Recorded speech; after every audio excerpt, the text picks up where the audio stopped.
네, 여러분 안녕하세요. 미국 주식 흥하자 미주흥입니다. 월요일 또 한 주가 시작이 되었습니다. 이번 주 또 월요일부터 오늘 프리장까지 좋은 흐름 나름 나타나고 있는 것 같은데요. 현재 나스닥 프리장 0.48% 정도 상승을 하고 있는 중에 있습니다. 0.6%대까지 상승을 했었는데 과연 좋은 흐름 이번 주에도 이어나갈 수 있을지 지켜봐야 할 필요가 있을 것 같고요. 점점 고점에 대한 아무래도 불안감이라고 해야 될까요? 우려라고 해야 될까요? 이런 부분이 부각이 되고 있는 시장 상황이기도 한데 그럼에도 불구하고 지속적인 상승 모멘텀이 나오면 좋을 것 같습니다. 이번에 가져온 소식은 에어비앤비 주식을 사야 하는 3가지 이유라는 기사 내용이고요. 제 구독자분들, 영상을 꾸준히 시청하시는 구독자분들은 아시겠지만 제가 에어비앤비에 약간 이제 매수를 했죠. 저 같은 경우에는 110불대 정도에서 이제 평단이 형성이 되어 있는 걸로 알고 있는데 사놓고 제대로 보고 있지는 않습니다.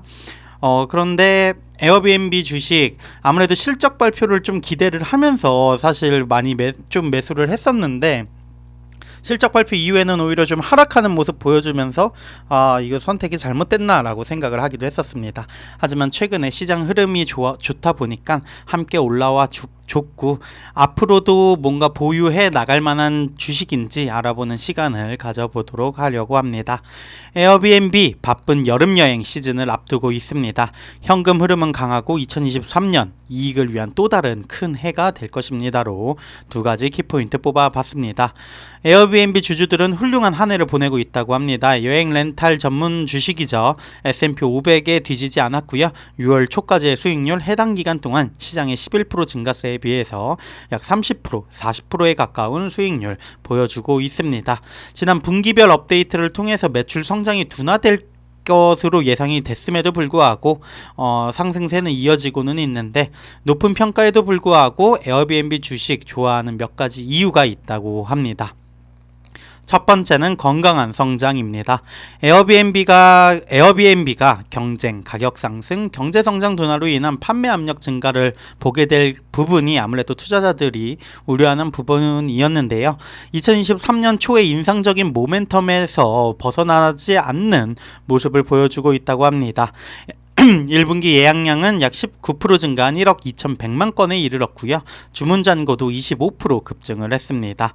아무래도 글로벌 판매 부분에서의 매출이라던가 예약 지수가 높았다고 하는데 미국에서의 매출은 13% 증가한 반면 라틴 아메리카, 아시아, 유럽과 같은 곳에서는 매출이 더 빠르게 증가했다고 하고요. 1일 평균 요금도 168달러로 꾸준히 유지되고 있는 모습 보여주고 있습니다. 두 번째 에어비앤비 주식이 매력적인 이유는 풍부한 현금 흐름이라고 하는데요. 에어비앤비의 개선된 수익성에 초점을 맞추고 있고 재무 부분은 순이익은 5분기 연속 흑자 기록을 세웠다고 합니다. 2022년에 사상 처음으로 연간 흑자를 기록을 했는데 올해 이러한 이익률 마진 높아질 예정이라고 합니다. 투자자들은 현금 흐름 부분에서는 더욱 약간 기대가 되는 모습을 보일 텐데 이미 우수한 재무 건전성을 시사하고 있죠. 현재 매년 매출의 40% 이상을 무료 현금 흐름으로 꾸준히 전환하고 있다고 하고요. 이 수치는 분기별 무료 현금 흐름이 87% 증가하면서 1분기 기록적인 38억 달러를 기록을 했다고 합니다.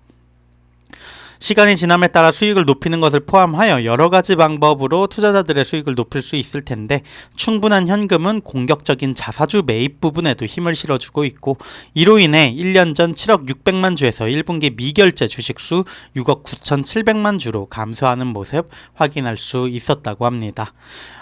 모든 게 좋은 소식은 아니었죠. 미국의 여행자들이 더 비싼 방과 집을 예약하는 것에 대해 점점 더 신중해지고 있다라는 보고가 있었고 호스트가 이 분야에서 더 경쟁력을 가질 수 있도록 인센티브를 추가하는 가격 변경으로 이 문제를 상쇄하기를 희망을 하고 있습니다. 여기에서 성공의 징후에 대한 일일 평균 금리를 확인해 볼 필요도 있을 것 같고요. 에어비앤비의 주택 공급 또한 앞으로 지켜봐야 할 주요 지표라고 할 수 있는데요. 회사가 도시 그리고 비도시 시장 전반에 걸쳐서 수요에 맞춰 공급이 증가하는 것이 중요하겠죠. 회사가 호스팅을 더 쉽게 만들기 위해 노력하고 아파트와 같은 새로운 틈새 시장 진출을 하려는 가장 큰 이유라고 할 수 있습니다.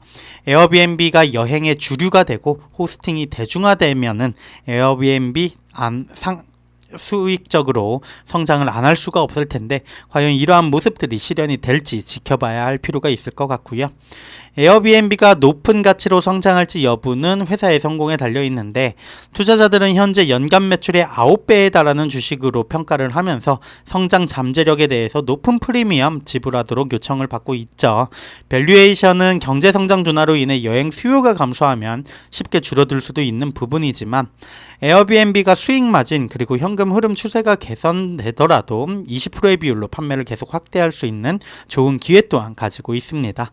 낙관적인 시나리오 하에서 연간 수입은 몇 년 안에 훨씬 더 높아질 걸로 예측이 되고 있고 이 성장주 보유를 고려할 때 그러한 잠재력 무시해서는 안 되겠죠. 이렇게 이제 에어비앤비 주식이 매력적인 세 가지 이유 들면서 언급을 했는데요. 에어비앤비 현재 풀이장 오늘 이제 장 풀이장 기준으로는 119불대에 위치해 있는 상황입니다. 최근 이제 1시간 전에 나온 기사 보면은 에어비앤비에 대해서 바이 의견을 하고 목표 주가를 $150를 유지했다는 의견도 있는데 과연 아직 30% 정도의 상승 여력이 있는 최근 목표 주가 1시간 전에 나온 따끈따끈한 목표 주가 설정이 있었다고 합니다. 현재 주가는 119불이고요. 어제 종가는 117불대였습니다. 사실 117불이든 119불이든 조금은 장기적인 관점으로 바라봤을 때 나쁘지 않은 선택이라고 개인적으로 생각을 하고 있고 그러기에 이제 매수를 조금 해봤는데 떨어지면은 조금 더 담을 용의도 있는 것 같습니다. 저 개인적으로는 이러한 부분은 이제 각각 투자자마다 실적 그리고 성장성 밸류에이션 모든 거를 고려해가지고 투자에 활용하셔야 될 것 같고요. 에어비앤비 같은 사업이 가장 이제 뭔가 리스크라고 생각하는 부분은 법적인 규제라는 부분이 조금은 개인적으로 리스크라고 생각을 합니다. 최근에도 언론에서 이슈가 되었던 적이 있는데 이러한 부분까지 고려하셔서 신중한 투자하시면 좋을 것 같습니다. 네, 지금까지 에어비앤비 주식 알아봤습니다. 지금까지 미국 주식 흥하자 미주흥이었습니다. 감사합니다.